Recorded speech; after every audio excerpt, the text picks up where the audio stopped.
In the autumn of 1944, the Hawker Tempest Mark V force landed in German-occupied Netherlands with minimal damage, its young RAF pilot taken prisoner before he could destroy his aircraft. Within days, the fighter was transported to Recklinlers, the Luftwaffe's premier testing facility where Germany's most experienced test pilots would push it to its limits. What they discovered would trigger emergency meetings in Berlin, desperate attempts to accelerate jet fighter production, and a brutal realization that Germany's finest piston engine fighters were comprehensively outmatched at the altitudes where the air war was being decided. This is the story of how German engineering pride confronted Allied industrial might, how test data contradicted propaganda, and how the men who flew both sides of the technological divide understood, perhaps better than anyone, that the war was already lost. If you're here for the untold technical battles of World War II, the engineering secrets buried in classified reports, and the human stories behind the machines, subscribe now. We're bringing a primary source history that most channels never touch. Let's get started. September 28, 1944. Recklinlers Airfield, Mecklenburg, Germany. The morning is cold, autumn settling over northern Germany with gray skies and wind that carries the smell of pine forests and distant smoke from burning cities. Oberstleutnant Hans Werner Lurch stands on the concrete apron, studying the aircraft before him with an expression somewhere between professional interest and something darker, something closer to dread. The Hawker Tempest Mark V sits awkwardly on German soil, its broad wings spanning 41 feet, its massive engine cowling painted in RAF camouflage of dark green and ocean gray, the roundel on the fuselage partially obscured by mud from the forced landing. The serial number JN751 is still visible on the rear fuselage. The aircraft landed 5 days ago in a field near Arnhem, its Napier Sabre engine failing after taking flak damage during a ground attack sortie. The pilot, Flight Lieutenant David Roberts, 23 years old, from Manchester, survived the landing, was captured by Wehrmacht infantry, interrogated, and is now in a POW camp. His aircraft was less fortunate in one sense, more fortunate in another. It survived intact enough to be evaluated. Now, for the Germans, this is both an opportunity and a confirmation of fears they have been nursing for months. Lurch is 32 years old, one of the Luftwaffe's most experienced test pilots. With over 2,500 hours in more than 90 different aircraft types, including captured Allied fighters, he has flown Spitfires, Mustangs, Thunderbolts, Airacobras, every major Allied fighter that has fallen into German hands relatively intact. Each evaluation has been educational, sometimes disturbing. Each aircraft has revealed capabilities that challenge German assumptions about air superiority. The Tempest, he has been told, is different. Intelligence reports suggest it is the fastest Allied fighter at low to medium altitude, capable of catching and destroying V-1 flying bombs that other Allied fighters struggle to intercept. If the reports are accurate, the Tempest represents a serious threat to Luftwaffe operations over Western Europe. If the reports are accurate, it may be faster than any operational German fighter except the jets. Lurch needs to know if the reports are accurate. Behind Lurch, 3 other pilots wait in the morning cold. Major Kurt Meisner, a combat veteran with 45 victories, most scored on the Eastern Front. Hauptmann Heinz Bauer, an ace with 204 confirmed kills, one of the most decorated pilots in the Luftwaffe.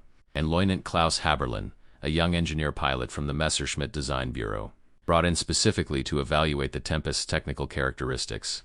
Each man has his orders: fly the aircraft, document its performance, compare it against German fighters, report honestly.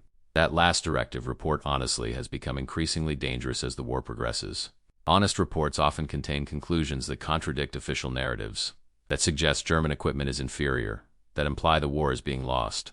But General Field Marshal Erhard Milch, Inspector General of the Luftwaffe, has personally ordered this evaluation, and Milch is a pragmatist who values data over propaganda. For now, honesty is permissible. Lurch intends to be honest.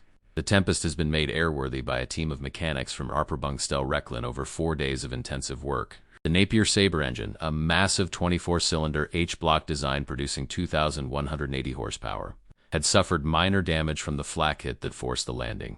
2 cylinders were replaced using parts cannibalized from a previously captured Tempest, destroyed in testing earlier this year. The cooling system was flushed and refilled. The hydraulic system was bled. The radio was removed, unnecessary for test flights. The armament, 4 20mm Hispano cannons, was test-fired yesterday. All 4 weapons functioning perfectly, each cannon sending a stream of high-explosive rounds into a target backstop with devastating effect. The firepower is impressive, equivalent to German standards, better than some. But firepower means nothing if the aircraft cannot reach its target or survive to deliver it. Performance is what matters. Lurch is here to measure performance. He He climbs into the cockpit using a crew ladder, the fuselage sitting high off the ground, the landing gear tall and sturdy. The cockpit is spacious, more room than a German fighter provides, with a bubble canopy offering excellent visibility in all directions except directly aft, where the fuselage turtledeck creates a blind spot. The British have not yet adopted the full bubble canopy that some American fighters feature, but the visibility is still superior to most German designs.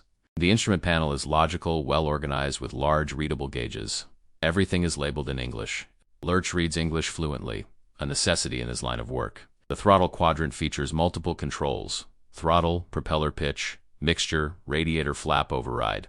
The complexity suggests a sophisticated engine management system, more advanced than most German fighters which rely on automatic systems and give the pilot less manual control. Lurch prefers manual control. It allows for optimization, for squeezing out performance that automatic systems might miss. A German mechanic, Unteroffizier Werner Schultz, climbs up to provide a cockpit briefing. Schultz has been studying the Tempest systems for 4 days, reading the pilot's notes found in the cockpit, experimenting with controls, consulting with British-speaking technical officers about RAF procedures. He explains the startup sequence: batteries on, fuel pumps on, propeller full fine. Throttle set 1 inch forward, mixture rich, ignition on, press starter button. The Sabre engine requires careful starting, he warns. It is temperamental when cold, prone to backfiring if the procedure is not followed exactly.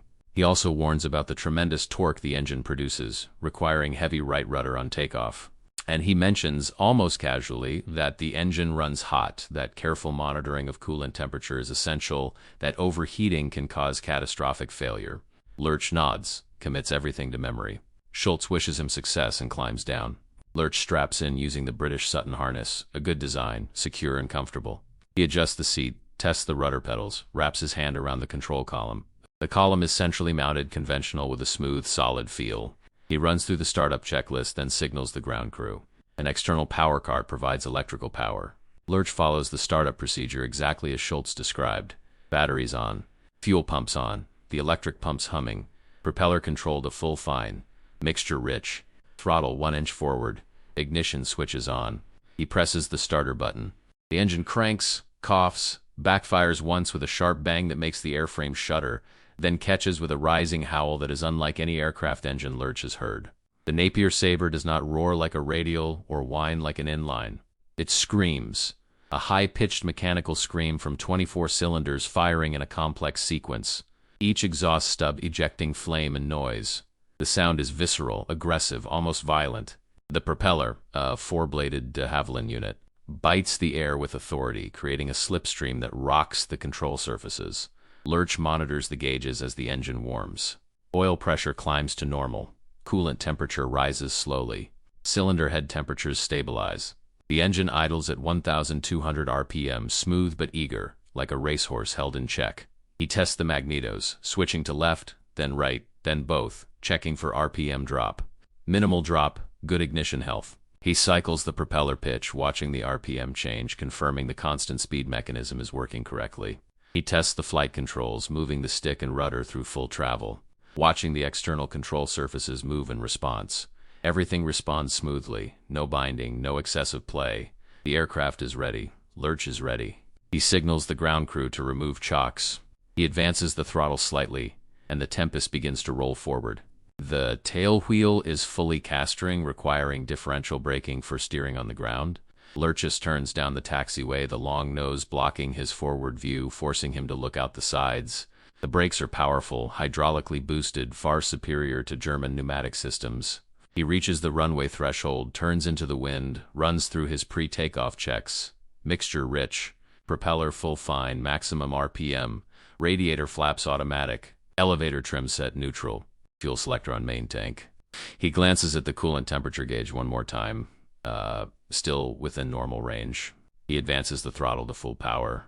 The engine howl rises to a shriek. The aircraft strains against the brakes, shaking, vibrating, the power barely contained. Lurch releases the brakes. The acceleration is shocking, immediate, brutal. The Tempest leaps forward like it has been shot from a cannon, pressing Lurch back into his seat with a force he has never experienced in any German fighter. He fights the torque, feeding in right rudder, heavy right rudder, more than he expected. The aircraft trying to swing violently left despite his inputs. The tail comes up at 50 miles per hour. At 90 miles per hour, he eases back on the stick, and the Tempest lifts off, climbing away from the runway with an authority that is almost frightening. He retracts the landing gear, watching the wheels fold cleanly into the wings. He retracts the flaps. The aircraft accelerates rapidly, the airspeed indicator unwinding with startling speed. He reduces power to climb setting, 2,850 RPM and +9 boost, and the Tempest climbs at 4,500 feet per minute. No German piston fighter can match this. The FW-190D9, Germany's best operational fighter, climbs at 3,300 feet per minute. The Bf-109G10 climbs at 3,600 feet per minute. The Tempest is outclimbing both by over 25%. Lurch feels his stomach tighten. He has flown for 5 minutes and already the data is damning. He levels off at 10,000 feet, adjusts power to cruise setting, allows the aircraft to accelerate. The airspeed climbs rapidly, 300 miles per hour, 350 miles per hour, 380 miles per hour. Still accelerating. The aircraft is smooth, stable, no vibration, no buffet. The controls remain responsive, the stick force is moderate and linear. 400 miles per hour, 420 miles per hour. Lurch glances at the boost gauge, the RPM gauge, the coolant temperature. Everything is within normal limits. The engine is not straining. This is not maximum performance. This is cruise. He continues accelerating. 435 miles per hour. The airspeed indicator stabilizes. The Tempest is flying at 435 miles per hour at 10,000 feet in level flight at cruise power. The FW-190D9's maximum speed at this altitude is 390 miles per hour. The Bf-109G10's maximum speed is 385 miles per hour. Both aircraft achieve these speeds only at maximum power, with engines screaming at redline. The Tempest is cruising 45 to 50 miles per hour faster. The performance gap is not marginal, it is categorical. Lurch climbs to 15,000 feet and repeats the speed test. The results are similar. The Tempest reaches 440 miles per hour at cruise power. The German fighters would struggle to reach 400 miles per hour at maximum power at this altitude. He climbs to 20,000 feet, the altitude specified in his test protocol, the altitude where most air combat over Germany occurs. He levels off, stabilizes the aircraft, advances the throttle to maximum continuous power, +11 boost, and 3,050 RPM. The Tempest accelerates, 400 miles per hour, 420 miles per hour, 435 miles per hour, 440 miles per hour. The speed stabilizes at 440 miles per hour at 20,000 feet. Lurch maintains this speed for 10 minutes, monitoring the engine constantly. The coolant temperature is high but within limits. The oil pressure is normal. The engine is producing full power without complaint. 440 miles per hour at 20,000 feet. No Luftwaffe piston fighter can match this. Not the FW-190D9, which tops out at 395 miles per hour at 20,000 feet. Not the Bf-109K4, the latest variant, which reaches 410 miles per hour at this altitude. Not the TA-152H, still in development, which might reach 430 miles per hour but is not yet operational. The Tempest is simply faster. Lurch tries to process the implications. If British fighters can fly at 440 miles per hour at 20,000 feet, they can engage or disengage at will. German fighters cannot catch them, cannot force combat, cannot escape if the situation turns unfavorable. The tactical initiative belongs entirely to the enemy. He conducts climb tests next, timing the ascent from sea level to various altitudes. Sea level to 10,000 feet, 2 minutes 18 seconds. 10,000 to 20,000 feet, 3 minutes 45 seconds. 20,000 to 30,000 feet, 5 minutes 30 seconds. The Tempest's climb rate remains strong throughout, not degrading significantly until above 25,000 feet. The FW-190D9, by comparison, takes 3 minutes to reach 10,000 feet and 7 minutes to reach 20,000 feet. The Tempest reaches combat altitude nearly twice as fast. In a scramble situation defending against incoming bombers, the Tempest would be at interception altitude before German fighters had even finished forming up. The strategic implications are devastating. The RAF can intercept German aircraft before they reach their targets. German fighters cannot intercept RAF aircraft under similar circumstances. He tests high-altitude performance at 30,000 feet. The Tempest performance remains respectable, though clearly the aircraft is optimized for lower altitudes. Maximum speed at 30,000 feet is approximately 410 miles per hour. The Bf-109K4 achieves 415 miles per hour at this altitude. The TH-152H, with its pressurized cockpit and special high-altitude engine, would exceed 470 miles per hour at 30,000 feet. So there are altitudes where German fighters can compete, but the air war is not being fought at 30,000 feet. It is being fought between 15,000 and 25,000 feet, where the Tempest dominates completely. Lurch makes careful notes on his kneeboard, recording speeds, altitudes, engine settings, impressions. He conducts dive tests, rolling inverted and pulling through into a vertical dive. The Tempest accelerates rapidly, the airspeed building with shocking speed, 400 miles per hour, 450 miles per hour, 500 miles per hour. The control forces increase dramatically, the stick requiring significant force to move, but the aircraft remains stable. No flutter, no buffeting, no indication of structural stress. At 520 miles per hour, Lurch begins the recovery, pulling back with both hands on the stick. The G-forces crush him into the seat, his vision graying at the edges, but the airframe holds. The wings do not deform. The control surfaces do not fail. He levels off at 8,000 feet, having lost 22,000 feet in the dive. The German fighters cannot dive at these speeds without risk of structural failure. The FW-190s cleared to 550 miles per hour but experiences severe buffeting above 500. The Bf-109 suffers control stiffening and can enter uncontrollable dives if the pilot is not careful. The Tempest dives effortlessly, predictably, safely.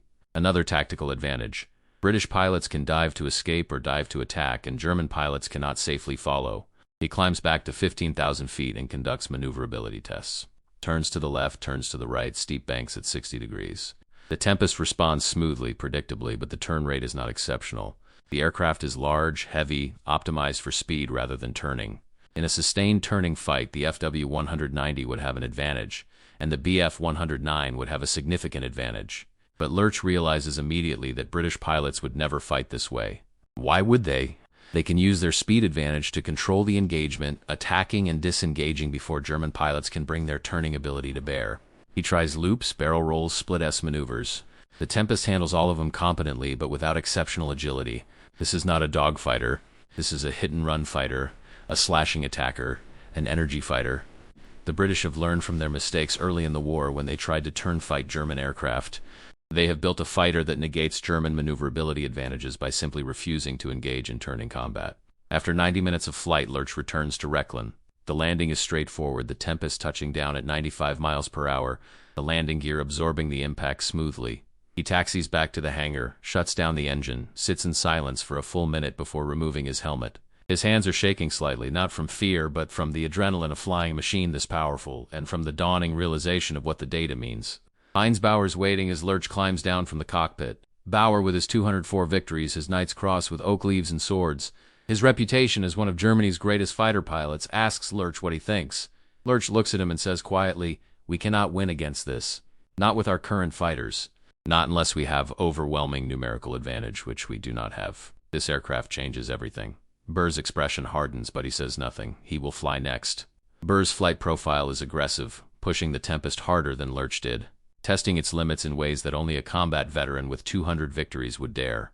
He performs violent snap rolls, discovering that the Tempest rolls at approximately 80 degrees per second at 300 miles per hour, respectable but not exceptional. The FW-190A rolls at 90 degrees per second. But roll rate is meaningless if you cannot get into position to use it. He performs high G turns, discovering that the Tempest can sustain 5.5 G without stalling or entering a spin, its wing loading and power-to-weight ratio providing excellent high-speed handling. He performs zoom climbs, converting speed to altitude, discovering that the Tempest can trade speed for altitude very efficiently, climbing 4,000 feet after a dive from 20,000 feet to 10,000 feet. Energy retention is excellent. In combat, this means a Tempest that misses on a diving attack can climb back to altitude rapidly, reset the engagement, attack again. German fighters, less efficient in energy retention, lose altitude on each engagement, gradually becoming vulnerable to counterattack. Or test the armament by firing all 4 Hispano cannons in a sustained burst, aiming at the ground near a designated safe area. The cannons produce a satisfying destructive roar, each gun firing 650 rounds per minute. All 4 together delivering 2,600 rounds per minute of 20mm high explosive shells. The combined weight of fire is devastating, equivalent to the armament of an FW-190A8 or Bf-109G14. But the Tempest delivers this firepower from a platform that is 50 miles per hour faster. Faster approach means less time for the enemy to evade. Less time to evade means higher hit probability. Higher hit probability means more kills per sortie. The mathematics are simple and brutal. Bauer empties 200 rounds from the 4 cannons, approximately 8 seconds of fire. When he lands, the armament technicians inspect the guns. No malfunctions, no stoppages. The British Hispano cannon, plagued by reliability problems early in the war, has been perfected. Bauer, climbing out of the cockpit, looks at the ground crew and says, "If the British have 1,000 of these, we are finished." Do we know how many they have? No one has an answer. Major Meisner flies third, conducting tactical evaluation flights simulating combat scenarios. He performs mock attacks against imaginary bomber formations, discovering that the Tempest's high speed and excellent visibility make it an ideal bomber interceptor. He performs mock dogfights against imaginary German fighters, discovering that the Tempest can dictate engagement terms completely, using speed to control when and where combat occurs. He performs ground attack simulations, discovering that the Tempest's stability and heavy armament make it effective against ground targets. The aircraft is versatile, capable, lethal in multiple roles. Meisner, landing after 2 hours of flight, writes in his preliminary report, "The Hawker Tempest represents the most dangerous Allied fighter we have evaluated. Its speed advantage at operationally relevant altitudes gives it complete tactical control. German pilots flying FW-190s or Bf-109s cannot force the Tempest to fight if the Tempest pilot chooses not to fight. They cannot escape if the Tempest pilot chooses to pursue. This is an unwinnable tactical situation." Loinen Haberlin, the engineer pilot from Messerschmitt, flies last, conducting detailed instrumented tests with recording equipment installed in the baggage area behind the cockpit. He documents engine performance at various altitudes and power settings, discovering that the Napier Sabre engine produces its maximum power between sea level and 10,000 feet, where the two-speed supercharger provides optimal boost. Above 15,000 feet, power begins to decline, but the decline is gradual, and the engine still produces 85% of maximum power at 25,000 feet. German engines typically lose power more rapidly with altitude. He documents fuel consumption, discovering that the Tempest burns approximately 110 gallons per hour at cruise power and 150 gallons per hour at maximum power, with a 183-gallon fuel capacity. This gives the Tempest approximately 90 minutes of endurance at combat power, sufficient for most missions. He documents control forces, discovering that the Tempest controls are well harmonized, not too heavy, not too light, providing good feel and feedback. He documents stall characteristics, discovering that the Tempest provides clear warning before stalling, with buffeting and mild wing drop, easily recovered. German fighters, particularly the Bf-109, have less forgiving stall characteristics. Every data point Haberlin collects reinforces the same conclusion. The Tempest is a mature, well-engineered design that reflects years of combat experience and industrial sophistication. October 2, 1944. The four pilots gather in a conference room at Reckland to compile their findings into a formal report. The room is cold, heating fuel rationed, the windows covered with blackout curtains even during the day. The walls are concrete, the ceiling low, the furnishings minimal. A large table dominates the center of the room, covered with charts, graphs, performance data sheets, photographs of the Tempest. Lurch has been appointed lead author of the report. He has spent 3 days organizing the data, cross-checking measurements, writing analysis. The report is now 47 pages, typed on a manual Olympia typewriter by a civilian secretary. The language is clinical, technical, devoid of emotion, just facts, measurements, conclusions. But the conclusions are damning. The summary section states, "The Hawker Tempest Mark V demonstrates superior performance to all operational Luftwaffe piston engine fighters in the following categories: maximum speed at altitudes between sea level and 25,000 feet, rate of climb, dive performance, energy retention, structural strength, armament reliability, and cockpit visibility.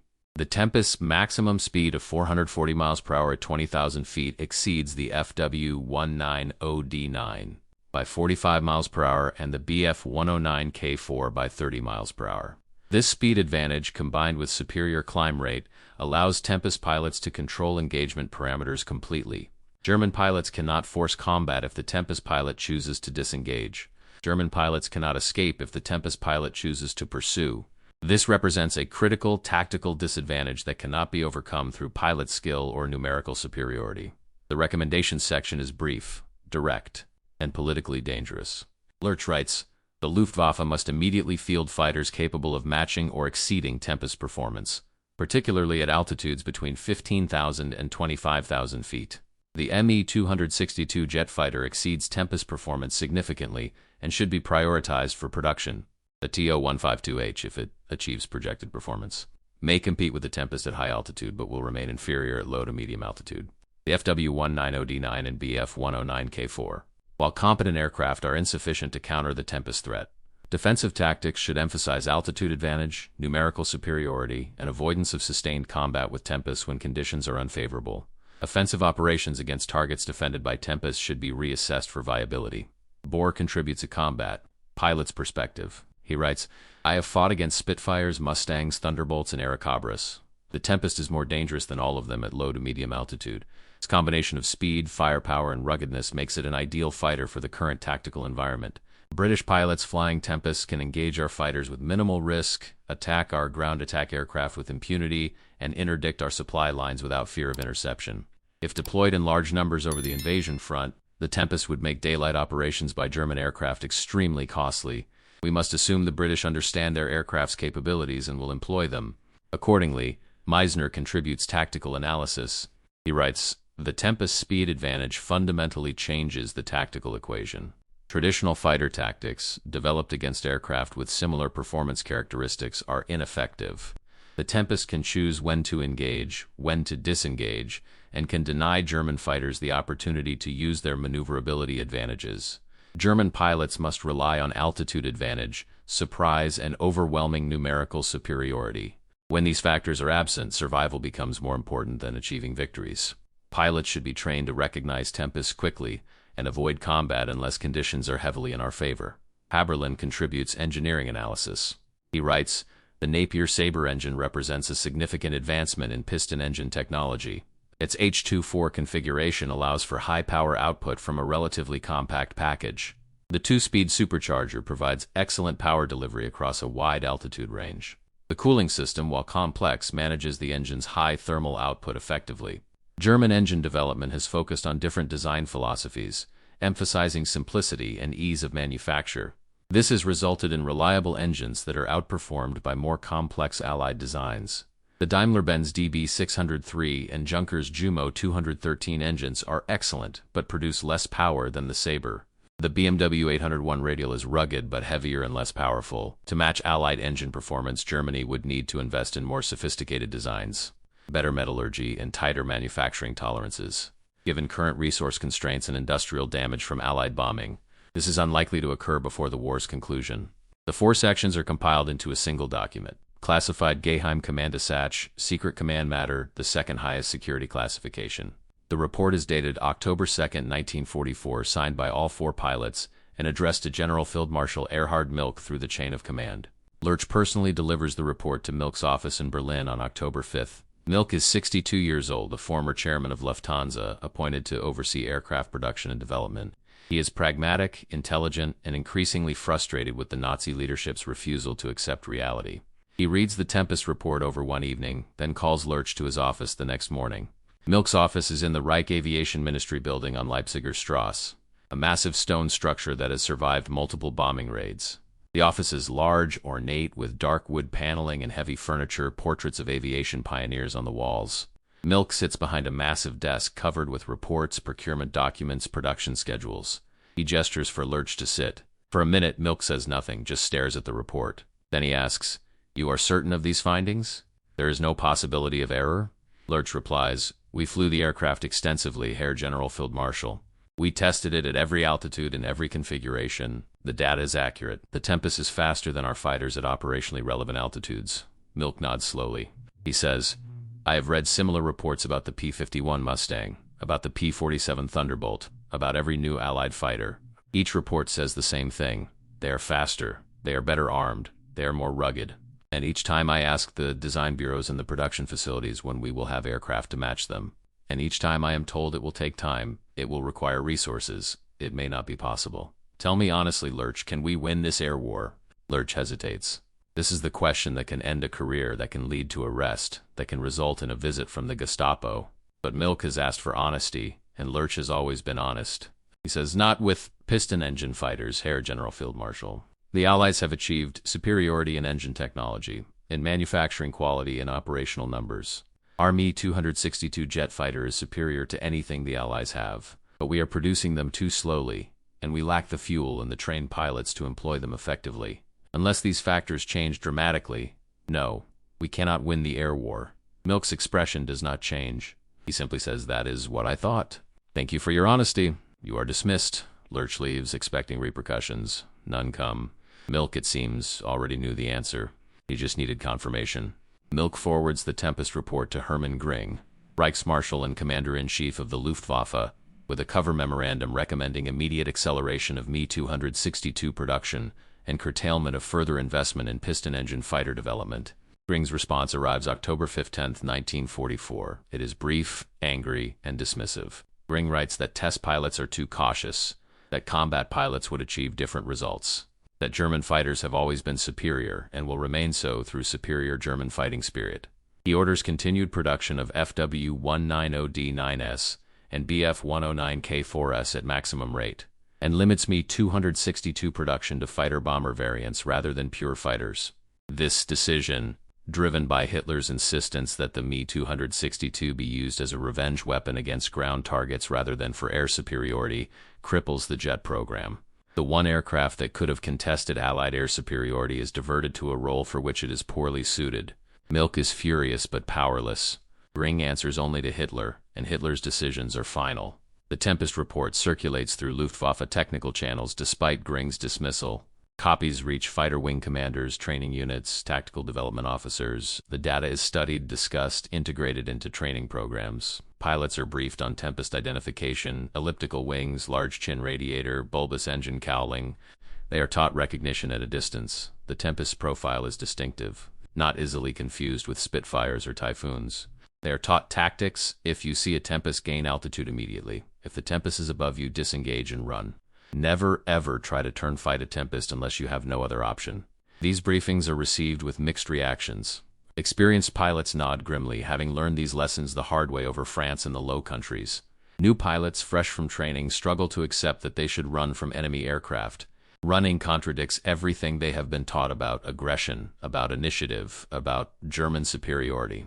But running is survival. And by late 1944, survival is the best outcome most German pilots can hope for. Meanwhile, at Rechlin, the captured Tempest continues to serve as a training tool and test platform. Additional test flights are conducted by different pilots, each one confirming the original findings. In November 1944, the Tempest is painted in Luftwaffe markings, with German crosses on the fuselage and wings, and used in mock combat exercises against German fighters. The exercises are filmed for training purposes. The footage, grainy black and white, shows the Tempest easily outrunning FW-190s in level flight, climbing away from pursuing Bf-109s, diving beyond the ability of German fighters to follow. In every scenario, the Tempest dictates the terms of engagement. The footage is shown to pilots and training units across Germany. The psychological impact is devastating. Morale plummets.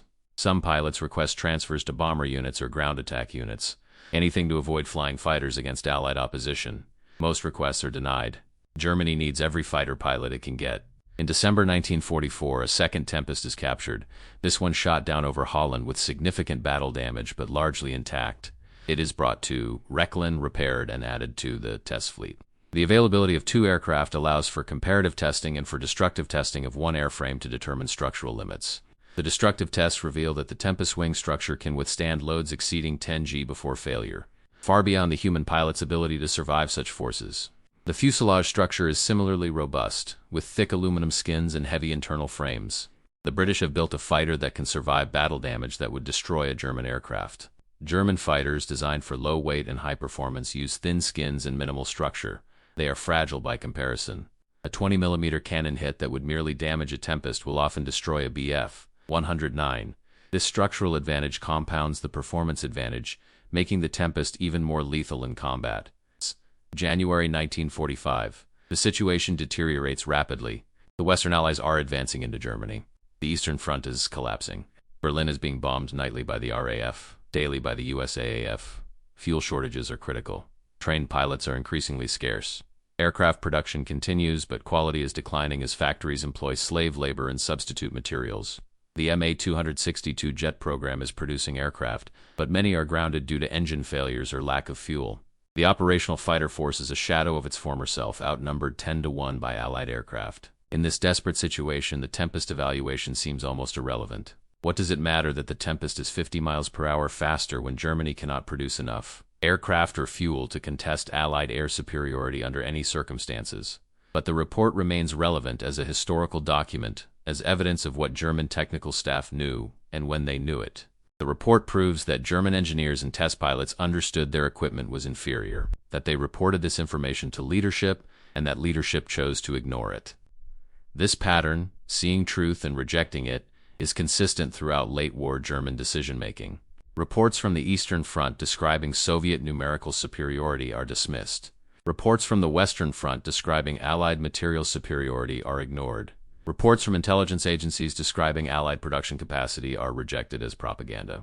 Reality is systematically denied because accepting reality would require admitting defeat, and admitting defeat is ideologically impossible for the Nazi regime. So the war continues, pointlessly, destructively, until there is nothing left to fight with. Lurch continues flying captured Allied aircraft through early 1945, evaluating new types as they become available. In February, he flies a captured P-51D Mustang and concludes it is the best all-around Allied fighter, superior to the Tempest at high altitude and comparable at low altitude. In March, he flies a captured P-47D Thunderbolt and concludes it is the most durable Allied fighter, capable of absorbing damage that would destroy any German aircraft. Each evaluation confirms the same pattern. Allied fighters are faster, stronger, better armed, more reliable. The performance gap has become a performance chasm. In April, Rechlin is evacuated as Soviet forces approach. The captured Allied aircraft are destroyed to prevent recapture. The test data, reports, and photographs are either destroyed or scattered.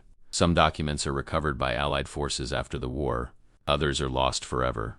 Lurch survives the war, surrenders to British forces in May 1945, spends time in POW camps, is eventually released in 1946.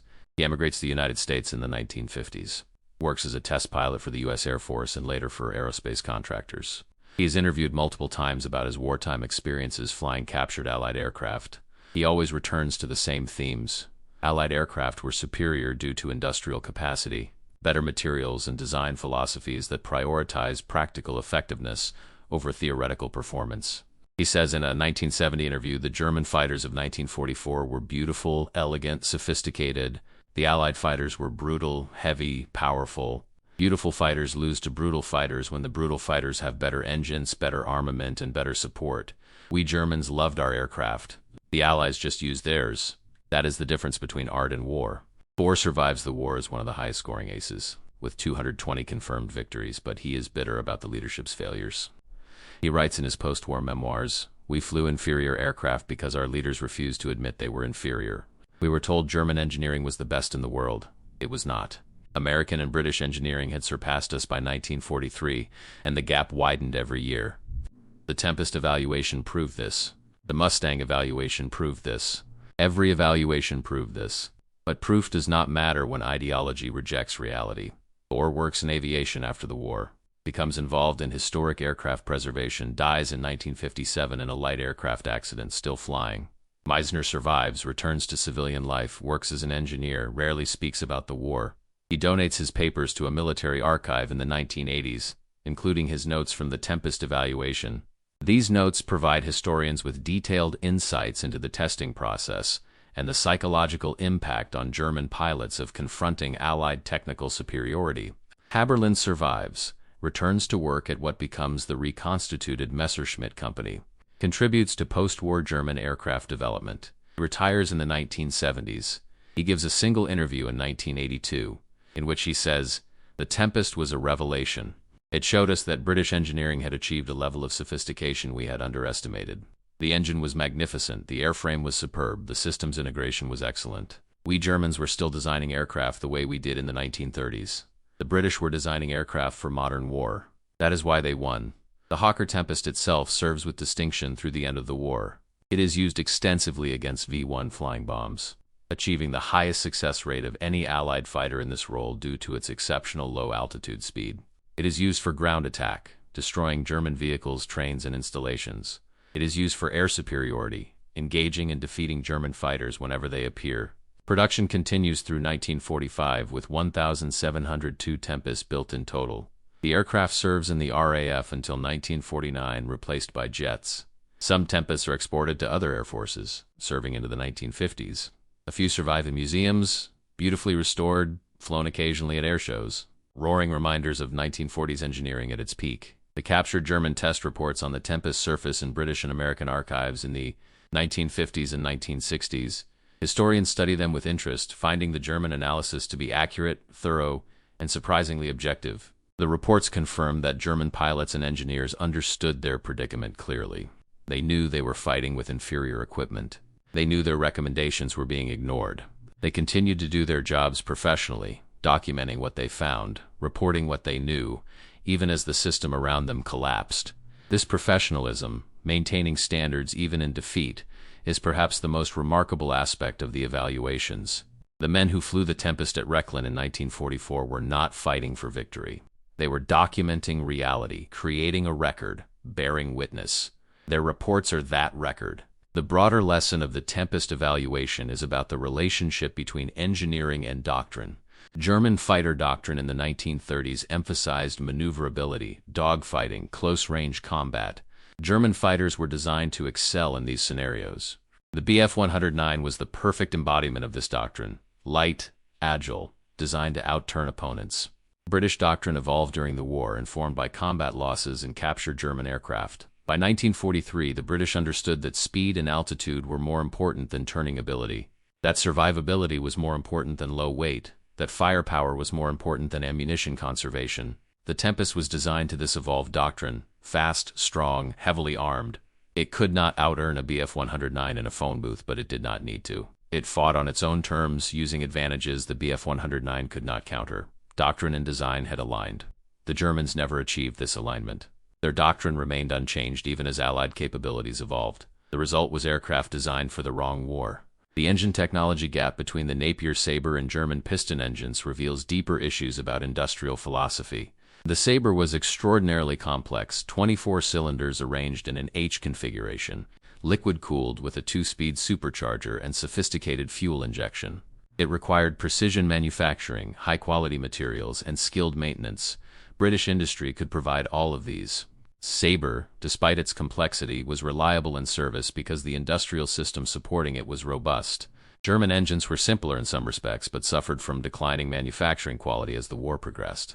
The Daimler-Benz DB605 engine in the Bf 109K4 was theoretically capable of excellent performance, but often failed to achieve it due to poor quality fuel, substitute materials and critical components, and inadequate maintenance. An engine is only as good as the system that supports it. By 1944, the German system was failing. Allied systems were not. The tactical evolution forced by the Tempest and other high-performance Allied fighters changed the nature of air combat over Europe. Early war combat emphasized dogfighting, turning, close-range gun battles. Late war combat emphasized speed, energy management, boom and zoom attacks. Allied pilots flying faster aircraft could choose their battles, attacking only when they had advantage, disengaging when they did not. German pilots flying slower aircraft had to accept battle on Allied terms or refuse to fly at all. Many chose the latter. By early 1945, German fighter sortie rates had plummeted, not just due to fuel shortages, but due to pilots' rational assessment that flying was suicidal. The aircraft were inferior, the tactics were inadequate, the support was insufficient. Flying meant dying. Some pilots flew anyway, out of duty, out of desperation, out of hope that somehow they could make a difference. Most died. Their courage deserves respect. Their leaders' decisions do not. The comparison between the Tempest evaluation and the earlier evaluations of the Hellcat and Mustang reveals a pattern. Each evaluation confirmed Allied superiority in different domains. The Hellcat was superior at medium altitude and in dive performance. The Mustang was superior at high altitude and in range. The Tempest was superior at low to medium altitude and in rate of climb. Together, these aircraft covered the entire operational envelope. There was no altitude, no speed regime, no tactical scenario where German piston fighters had advantage by late 1944. The only German aircraft that could compete was the Me-262 jet, and it was too few, too late, too constrained by fuel shortages and Hitler's misuse. The jet might have changed the air war if deployed in 1943 in large numbers as a pure fighter, but it was not deployed until 1944 in small numbers as a fighter bomber. This delay, this misuse, was one of Germany's many strategic errors. Errors compounded by ideology, by poor leadership, by refusal to accept expert advice. The psychological impact on German pilots of confronting Allied technical superiority cannot be overstated. These were men trained to believe in German excellence, in the superiority of German engineering, in the inevitable triumph of German arms. Flying Allied aircraft shattered these beliefs. The Tempest was not just faster, it was fundamentally better, the product of a more advanced industrial system, a more pragmatic design philosophy, a more effective approach to warfare. Accepting this required accepting that Germany had been wrong, that the ideology was false, that the war was lost. Some pilots accepted this and flew anyway, out of loyalty to comrades or simple duty.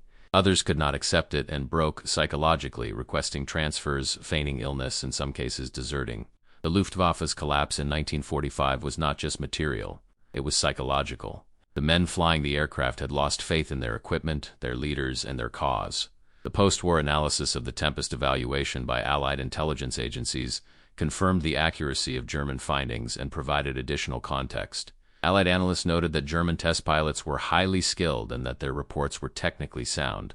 The analysts also noted that German leadership's refusal to act on these reports was consistent with broader patterns of dysfunction in Nazi decision-making.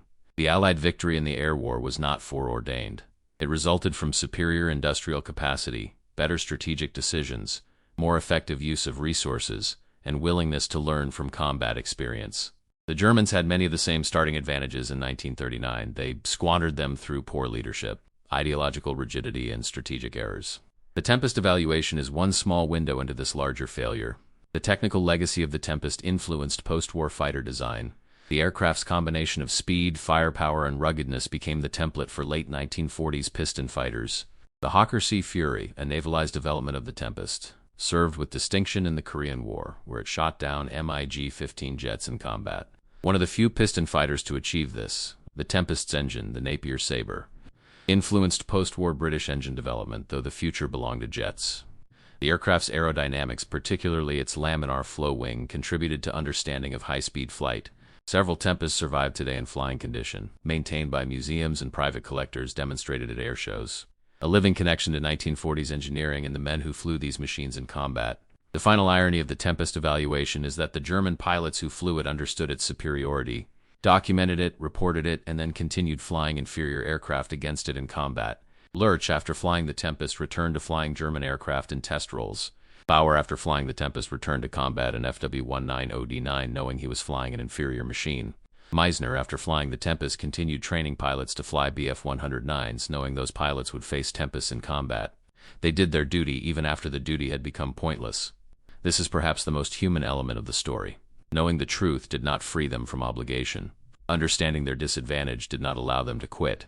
They flew, they fought, they died, because that was what they had been trained to do, what they had sworn to do, what their comrades expected them to do.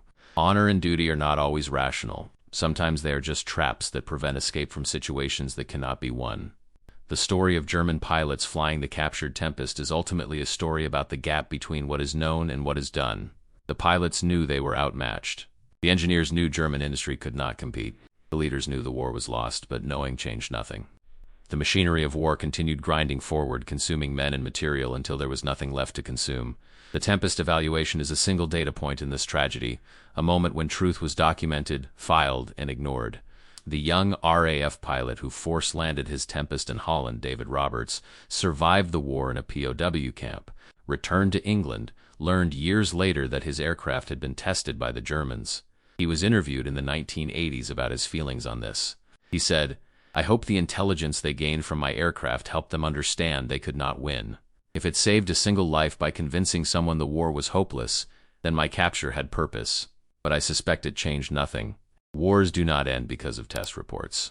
They end when one side can no longer continue. The reports just document the journey to that point."